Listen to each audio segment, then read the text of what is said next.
ठीक है, तो प्यारे बच्चों अब हम अगले टॉपिक की तरफ बढ़ते हैं। Coulomb's law. What is our next topic? Coulomb's law.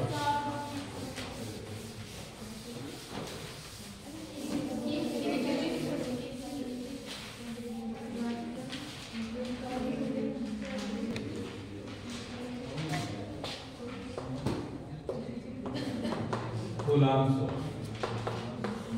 named after the very famous scientist Charles Augustin de Coulomb. ठीक है, चार्ल्स अगस्टीन डी कूलॉम, उन्होंने इस लॉ को दिया था।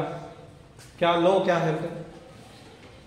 उन्होंने हमें ये बताया, हमें ये तो पहले से पता है कि जो चार्जेस हैं वो एक दूसरे को अट्रैक्ट और रिपेल करते हैं, इतना तो पता है ना।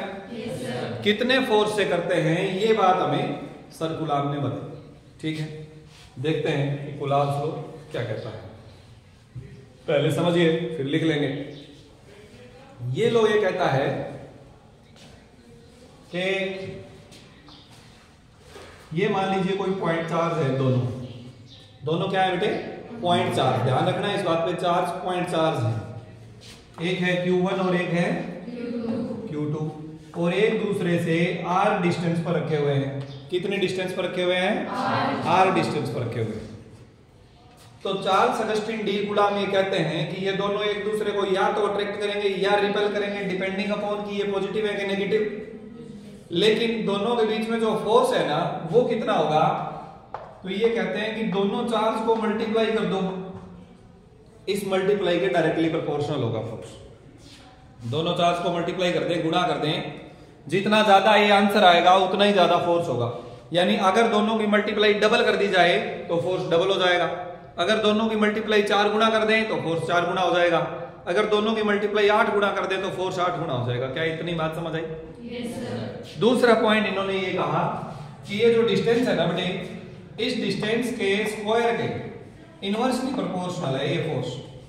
यानी जैसे जैसे डिस्टेंस का स्क्वायर बढ़ता जाएगा, दूरी बढ़ती जाएगी दोनों के बीच में, वैसे वैसे जो फोर्स है वो कम होता जाएगा। जितना एक दूसरे से चार्जेस दूर होंगे उतना ही फोर्स कम होगा। ठीक है, अब स्क्वायर टाइम्स है। स्क्वायर टाइम्स का मतलब क्या हुआ बेटे? मान लो हमने डिस्टेंस को 2 गुना कर दिया तो इसका स्क्वायर करेंगे मतलब 4, तो फोर्स 4 गुना कम हो जाएगा। मान लो कि पहले फोर्स 16 न्यूटन था तो बाद में 4 न्यूटन रह जाएगा, 4 से भाग कर देंगे। अंडरस्टूड और नॉट? अगर हमने इसको 3 गुना कर दिया डिस्टेंस को तो फोर्स कितना रह जाएगा बेटे? 1/9 टाइम्स। पहले जितना फोर्स था उसको 9 से भाग कर देंगे, 3 का स्क्वायर। क्लियर हुआ कि नहीं हुआ? yes। तो जितना डिस्टेंस बढ़ता जाएगा उसका स्क्वायर टाइम्स फोर्स घटता जाएगा। Any doubt to anybody? no, बस यही है कूलॉम्स लॉ। तो अब हम इसकी डेफिनेशन लिख रहे हैं, लिखिए। According to this law, the electrostatic force between 2 point charges,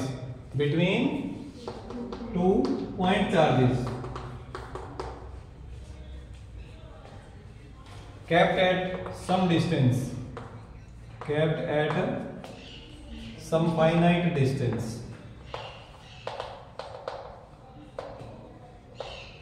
each. Number 1, directly proportional to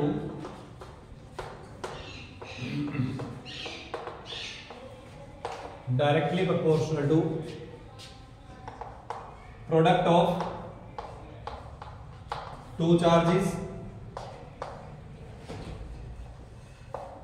यानी that is F is directly proportional to Q1 into Q2, इसे इक्वेशन 1 बोल देंगे।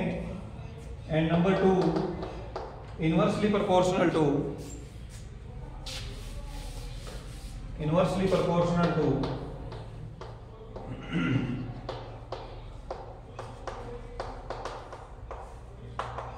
square of distance between them। Distance between them का मतलब उन charges के बीच का distance, that is F is inversely proportional to R square. ये इक्वेशन नंबर 2। ये डेफिनेशन है बेटे कूलॉम्स लॉ। ये क्या है? कूलॉम्स लॉ की डेफिनेशन है। क्या कह रहा है ये लो कहता है according to this law the electrostatic force between two point charges, ये बात ध्यान देने वाली है कि चार्जेस बिग साइज नहीं है, पॉइंट चार्जेस हैं, kept at some finite distance, एक दूसरे से कुछ निश्चित दूरी पर रखे हुए हैं, उनके बीच का फोर्स दोनों चार्जेस के प्रोडक्ट के डायरेक्टली प्रोपोर्शनल है और स्क्वायर ऑफ डिस्टेंस के इनवर्सली प्रोपोर्शनल है। अंडरस्टूड और नॉट? तो मैं कम शब्दों में पॉइंट चार्ज का मीनिंग और बता देता हूं। पॉइंट चार्ज का मीनिंग ये बेटे, मान लो कि एक स्फीयर है और ये चार्ज कंडक्टिंग स्फीयर है, भले ही इसका कुछ रेडियस हो r, ऐसा ही कोई दूसरा स्फीयर है, इसका भी रेडियस हमने मान लिया r डैश और ये भी चार्ज है, तो इन दोनों के बीच में फोर्स लगेगा कि नहीं लगेगा? लगेगा। लेकिन ये तो पॉइंट चार्ज नहीं है, ये तो बिग साइज्ड बॉडी है, तो फिर क्या करें? ये इन दोनों के बीच की जो दूरी है ना बेटे, अगर ये वाला r ये दो इस साइड से बहुत बड़ा हो, इसके रेडियस से इसके साइड से बहुत बड़ा हो, इसी प्रकार दूसरे वाले के भी रेडियस से बहुत बड़ा हो, तो इन दोनों को पॉइंट चार्ज माना जा सकता है। तो इन दोनों को पॉइंट चार्ज, कहने का मतलब ये कि जो दोनों चार्ज बॉडी ले रहे हो आप, तो उनके बीच की दूरी इतनी ज्यादा होनी चाहिए कि उनका साइज उसके मुकाबले नेग्लिजिबल हो, या फिर एक्चुअल में ही ये साइज पॉइंट साइज हो, एक्चुअल में ही ये साइज पॉइंट साइज हो। दो बातें हैं, दोनों में ये पॉइंट साइज मान लिया जाएगा। इतनी बात समझ आई? क्या आपको कूलॉम्स लॉ की डेफिनेशन समझ आ गई? ये सिर्फ डेफिनेशन है बेटे, अब हम आगे बढ़ते हैं। चलिए अब इक्वेशन 1 और 2, क्योंकि दोनों बातें एक साथ लागू होगी तो हमें दोनों को इकट्ठा करना पड़ेगा। On combining about two factors, इन दोनों फैक्टर्स को जब हम कंबाइन करें तब क्या होगा? On combining equation 1 and 2, on combining equations 1 and 2 we get, हमें क्या मिलेगा?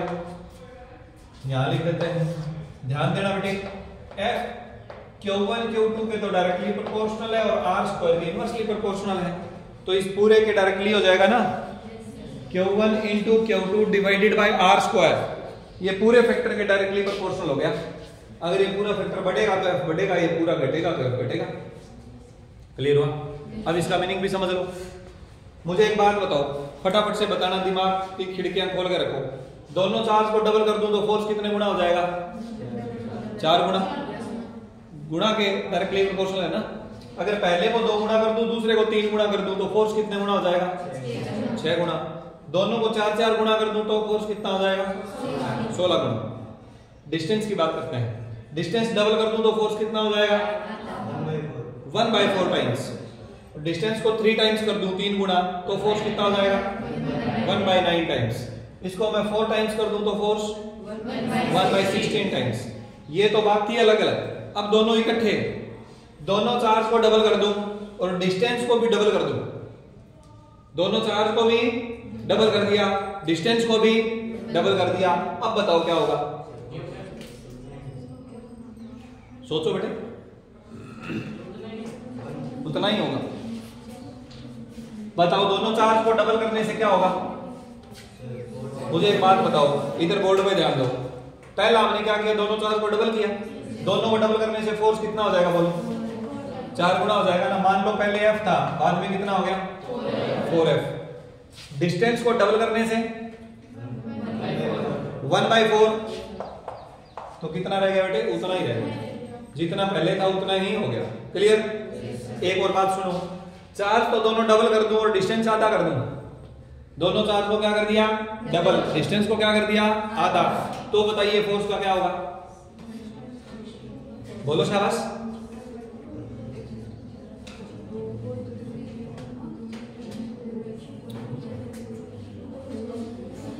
बोलो आप, तो बोलो शाबाश। 2F हो जाएगा। चलो दोबारा आप बताओगे। बताओ दोनों चार्ज को क्या किया? डबल। तो फोर्स का क्या हो जाएगा? 4 टाइम्स। चार्ज की बात होगी। डिस्टेंस को क्या किया? आधा, यानी 1/2। तो फोर्स का क्या होगा? अच्छा, डिस्टेंस डबल करें तब भी 1/4 और डिस्टेंस को आधा करें तब भी 1/4। डिस्टेंस को 2 गुना कर दिया तो फोर्स घट गया, डिस्टेंस आधा कर दिया तब भी फोर्स घट गया। बढ़ेगा नहीं क्या? अरे बढ़ेगा नहीं क्या? उसी रेशो में। तो डिस्टेंस को आधा करने से फोर्स कितना हो जाएगा? 4 टाइम्स हो जाएगा। कितना हो जाएगा? 2 बार 4 टाइम्स हो गया तो कितना हो गया? समझ आया कि नहीं आया बेटे? क्या तुम्हें नहीं समझ आया बेटे? एक बात बताओ, डिस्टेंस को 2 गुना करते हैं हम तो फोर्स क्या होगा? 1/4। और डिस्टेंस को आधा करेंगे तो नहीं, अब भी नहीं समझ आया, कोई बात नहीं, इधर ध्यान दो, यहां पर ध्यान दो। इसकी जगह तो एक कांस्टेंट आ जाएगा, प्रोपोर्शनैलिटी हटाएंगे तो एक कांस्टेंट लग जाएगा कि नहीं? अब समझाता हूं मैं तुम्हें। मान लो कि Q1 की जगह हमने कर दिया 2Q1 और Q2 की जगह हमने कर दिया 2Q2 और R की जगह हमने कर दिया R/2। ठीक बात? तो F की जगह F डैश हो जाएगा, कोई नया फोर्स। K की जगह K ही रहेगा, Q1 की जगह 2Q1, Q2 की जगह 2Q2, R² की जगह R/2 का स्क्वायर। ठीक है, तो F डैश बराबर क्या हो जाएगा बेटे? K 2 Guna 2 4 Q1 Q2 divided by R²/4। ये बाय वाला 4 ऊपर आके इसके साथ गुना में हो जाएगा, 4 गुना में 4 16। K Q1 Q2 बाय ये चीज क्या है बेटे? F, तो क्या हो गया 16F। आई बात समझ में? सीधी सी बात है भाई, डिस्टेंस 2 गुना करोगे तो फोर्स 4 गुना कम हो रहा है, तो डिस्टेंस आधा करोगे तो फोर्स 4 गुना बढ़ेगा भी। तो सीधी बात है, कोई दिक्कत है तो बोलो। तो अब हम कहां तक पहुंच गए? F is equal to K Q1 Q2 by R²। F is equal to K Q1 Q2 by R²। Any doubt to anybody?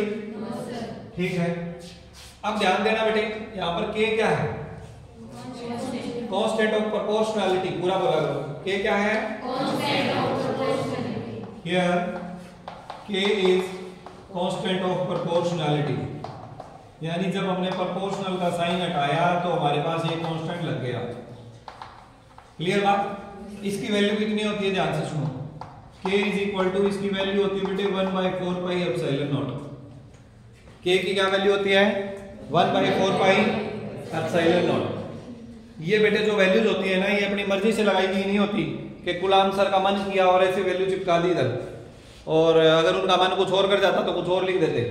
ऐसा नहीं होता है, ये वैल्यूज एक्सपेरिमेंटली फाइंड आउट करी गई होती हैं और ये ट्रू वैल्यूज होती हैं। ठीक है ना? तो यहां पर अब आप बच्चों के लिए एप्सिलॉन नॉट एक नई चीज आ गई। पाई तो ठीक है, पाई के साथ तो कंफर्टेबल हो सारे? पाई तो भाई जैसा है। एप्सिलॉन नॉट की समस्या है। एप्सिलॉन नॉट क्या होता है बेटे? दोनों जो चार्जेस है ना, ये वैक्यूम में रखे गए हैं। जो हमने दोनों चार्ज रखे थे वो कहां रखे थे बेटे? वैक्यूम में। यानी उन दोनों चार्ज के बीच में कोई भी मीडियम नहीं था। वैक्यूम समझते हो? कोई भी मीडियम का ना होना, यानी हवा का भी ना होना। ओके, और ये जो एप्सिलॉन नॉट है ना बेटे, ये वैक्यूम का कांस्टेंट है जिसे हम बोलते हैं एब्सोल्यूट परमिटिविटी। क्या बोलते हैं? ये एक और कांस्टेंट है, इसे बोलते हैं absolute permittivity of free space. Free space यानी वैक्यूम। अगर इसमें हम वैक्यूम की जगह कोई और मीडियम लेंगे तो एप्सिलॉन नॉट की जगह कोई और कांस्टेंट आ जाएगा। क्लियर हुआ? तो देखिए K की वैल्यू कितनी होती है? 1/4 पाई एप्सिलॉन नॉट। ठीक है जी, और इसकी वैल्यू मैथमेटिकली इतनी होती है 9 × 10⁹ अभी बताऊंगा अभी कैसे आई। 9 × 10⁹ और इसकी यूनिट होती है बेटे newton metre square per coulomb square. Newton metre square. अब ये यूनिट कहां से आई? यहां से अगर हम K निकालें, बोर्ड से ध्यान नहीं हटना चाहिए किसी बच्चे का। यहां से K निकालें तो R² फोर्स के साथ गुना हो जाएगा और दोनों चार्ज नीचे चले जाएंगे। फोर्स के लिए न्यूटन, R² के लिए मीटर स्क्वायर और नीचे दोनों चार्ज है उनके लिए कूलम स्क्वायर हो गए। तो ये तो यूनिट की बात होगी। इस वैल्यू की भी बात कर लेते हैं। ये वैल्यू आई बेटे 4, पाई की वैल्यू 22/7, एप्सिलॉन नॉट की वैल्यू। अभी एप्सिलॉन नॉट क्या है? Here epsilon not is absolute permittivity of free space. Absolute permittivity of free space. और इसकी वैल्यू कितनी होती है बेटे? एप्सिलॉन नॉट की वैल्यू होती है 8.85 × 10⁻⁻12। 8.85 × 10⁻⁻12 और यूनिट इसका उल्टा, newton power -1, metre power -2, coulomb power +2। उल्टा है ना दोनों एक दूसरे का? इधर देखो। अरे बच्चों 4 पाई की तो कोई यूनिट है नहीं, तो K और एप्सिलॉन नॉट की यूनिट एक दूसरे का उल्टा है। हाँ या ना? तो जो यूनिट के की है उसका उल्टा यूनिट एप्सिलॉन नॉट की है। ध्यान दीजिए, ये एप्सिलॉन नॉट की ये वाली वैल्यू अगर हम यहां रख दें इस फार्मूले में 1/4 पाई की जगह रख दें 22/7, एप्सिलॉन नॉट की जगह रख दें 8.85 × 10⁻⁻12, जब गुणा भाग करेंगे तो याद आएगा। बोलो बात समझ आई कि नहीं? हाँ या ना? तो बोलना पड़ेगा बच्चों। अब ये हो गई कांस्टेंट की बात, इतनी सारी। ये क्या बात हो गई? कांस्टेंट की बात हो गई। अब देखो बेटे, जब हम इस कांस्टेंट की ये वैल्यू यहां रखते हैं, इसे इक्वेशन नंबर कुछ 3 बोल दो। इक्वेशन नंबर 3 में तो क्या आ जाएगा? f k। k की जगह क्या लिख देंगे बेटे?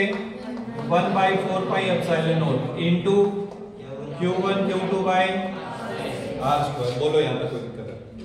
ये है बेटे कूलम्ब्स लॉ। ये क्या है? आप इसे क्या कह सकते हैं? कूलम्ब्स लॉ का मैथमेटिकल फार्मूला। कूलम्ब्स लॉ का मैथमेटिकल फार्मूला। लेकिन अब आप एक बात कहेंगे जो अब तक आपने कही नहीं। आप कहेंगे sir force is a vector quantity. कहो। Then why not there is direction? Here it is a formula which is giving only a value, then where is the direction? क्योंकि वेक्टर क्वांटिटी है तो डायरेक्शन भी होनी बनती है ना। तो बोलो बोलो। ऐसे नहीं, ऐसे बोलो सर फोर्स तो एक वेक्टर क्वांटिटी है, अब तक हमने इसकी डायरेक्शन की बात नहीं की। इसकी डायरेक्शन किधर होगी? Please give us A idea. बोलो सर।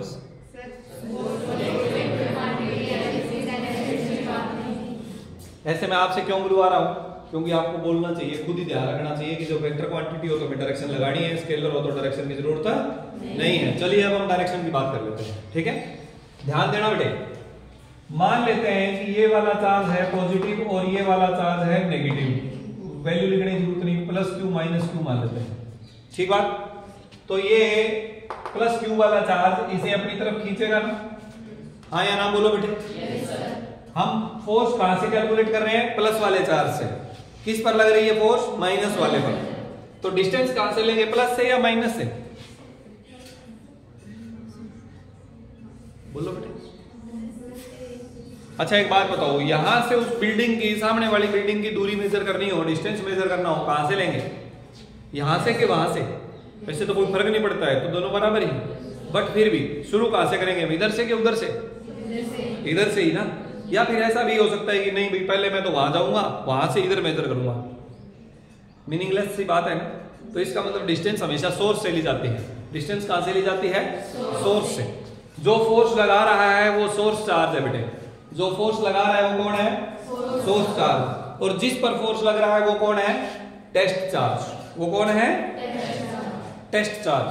बोलते हैं, सिर्फ नाम रख दिया हमने अलग कि भाई ये सोर्स चार्ज है, ये टेस्ट चार्ज। जैसे बॉल फेंकने वाले को बॉलर कहते हैं और फिर खेलने वाले को बैट्समैन कहते हैं, ठीक वैसे ही फोर्स लगाने वाले को सोर्स चार्ज, लगने वाले को टेस्ट चार्ज।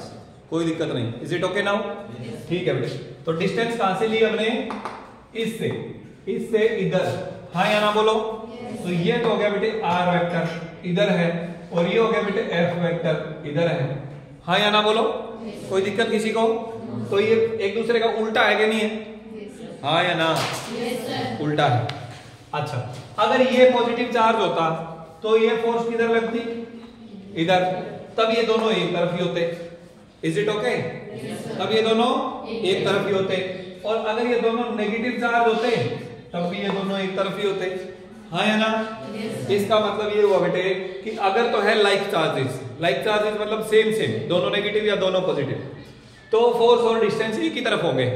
तो फोर्स और डिस्टेंस, तो फिर मैं ऐसे लिख सकता हूं, इधर तो लगा दूं F वेक्टर और इधर लगा दूं R यूनिट वेक्टर। इधर क्या लगा दिया? R यूनिट वेक्टर का मतलब इसकी वैल्यू तो 1 है, तो गुणा करने से कोई फर्क नहीं पड़ा फार्मूले में। ये सिर्फ डायरेक्शन दिखा रहा है। ये क्या कह रहा है? ये कह रहा है R की डायरेक्शन। इसका मीनिंग क्या है? Direction of R। ठीक बात?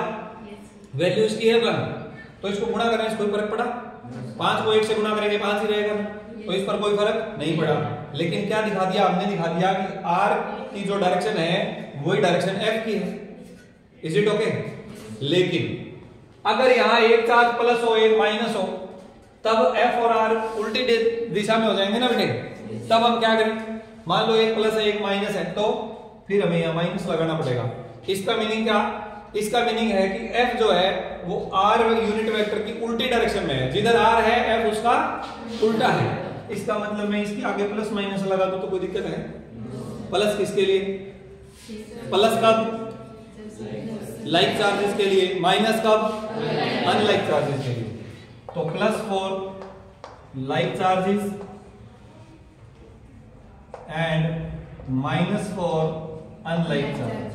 कोई दिक्कत? किसी भी बच्चे को कोई दिक्कत? बेटे है तो बोलो कि है जी, नहीं है ना? प्लस कब लगाएंगे लाइक चार्जेस के लिए, माइनस कब लगाएंगे? बताओ, force is a vector quantity, yes और नो? वेक्टर लग गया कि नहीं लग गया? डायरेक्शन तुम्हें पता चली कि नहीं चली? किधर है? किधर है? लाइक चार्जेस हो तो प्लस, प्लस मतलब फोर्स उधर ही है जिधर डिस्टेंस वेक्टर है, और अनलाइक हो तो फोर्स और डिस्टेंस वेक्टर एक दूसरे का उल्टा है। कोई दिक्कत? ये था बेटे कूलॉम्स लॉ। ये क्या था? अब आप कूलॉम्स लॉ का फार्मूला ऐसे लिख सकते हैं, या तो आप लिखेंगे F is equal to K Q1 Q2 by R square, या आप लिखेंगे K की जगह 1 बाई 4 पाई, 4 पाई नहीं 1 by 4 pi epsilon naught Q1 Q2 by R square, और वेक्टर लगाएंगे प्लस माइनस लगा देंगे। जब भी प्लस माइनस लगाएंगे R यूनिट वेक्टर भी लिखना पड़ेगा, और फिर बताएंगे भी कि प्लस लाइक चार्जेस के लिए और माइनस अनलाइक चार्जेस के लिए। बोलो हाँ या ना? तो ये है बेटे कूलॉम्स लॉ। ये क्या है? ये हमने कूलॉम्स लॉ की थ्योरी पढ़ी है, आगे हम इसके न्यूमेरिकल्स पे करेंगे।